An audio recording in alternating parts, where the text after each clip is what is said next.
Now, once upon a time, there was a young boy named Zico who lived with his father in a village. Zico's father planted a tree near their house, and the tree was watered every day by Zico's father, while Zico used to watch silently.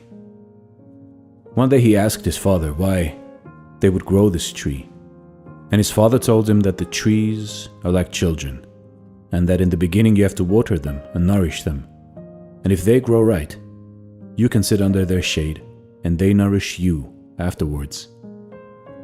The tree grew up big and strong. It grew older and older and bigger and bigger. The tree felt great satisfaction in doing its daily duties. Every day, the tree spread its branches like its arms, so that the tired birds could sit down and take some rest during their journey. It grew in abundance and shady leaves which gave relief to the animals and humans from the heat of the sun.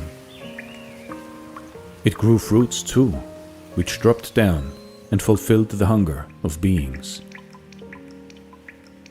It also had beautiful flowers that calmed down the minds and hearts of those who watched them. Its roots run deep and helped drain the water and the thirsty earth. It absorbed the carbon of the air and returned happy and fresh air back to the creation. The tree led a very happy and satisfied life. Years passed, and the tree left no day wasted to serve the planet. It had lost itself in the duty of its existence. It served and served, helped and helped, gave and gave, and stood upright, silently, not seeking anything back from the world, not remembering what all it had done for the world, not even a moment of thought that the world owed it something in return. The tree had no ego to seek anything back from those he served. With this nature of giving, the tree grew older and came to be known as the giving tree. Meanwhile, Zico grew up in a different thought process.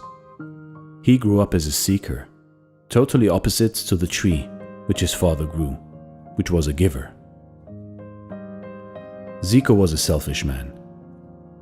He had a lot of greed. His desires were never ending.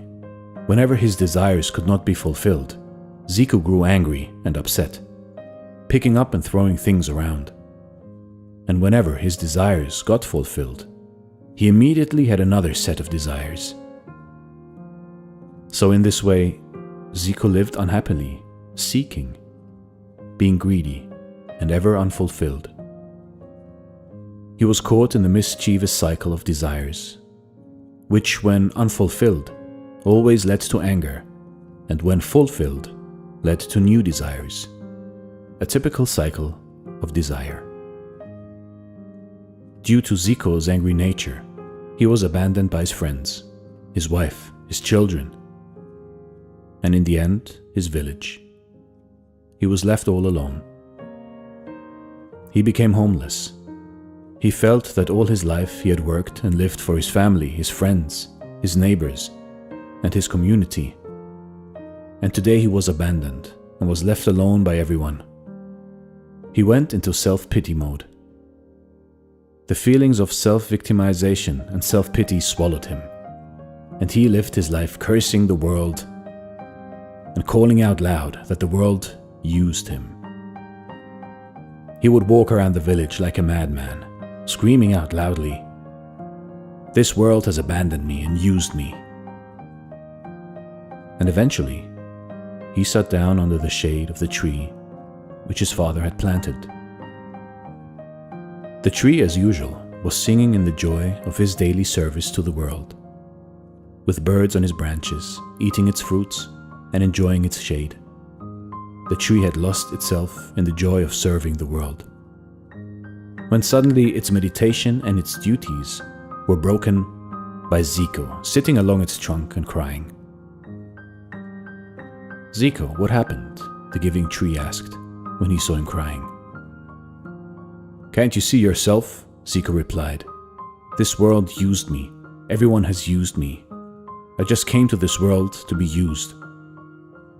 The Zen owl Nishitsu was watching the whole scene from a distance on his mountain and started laughing out loudly. Laughing and holding his belly. He asked Riko, the anxious rabbit, to look at the scene, pointing to the tree and Ziko. "Look at them, Riko," Nishitsu said. "That is the irony of life.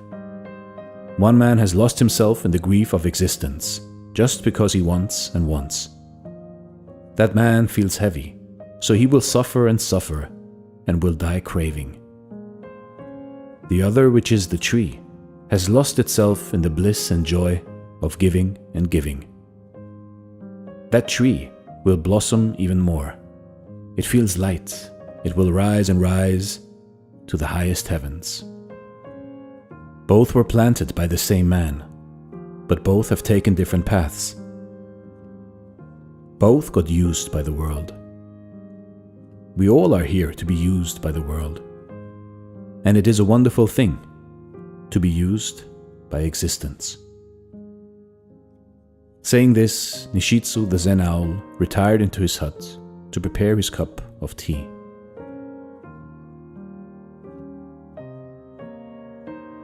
This was Dare to Do Motivation, reading the story The World Used Us, from the book Nishitsu, Tibetan Buddhism Stories by Zen Owl. Thank you so much for watching, and stay blessed.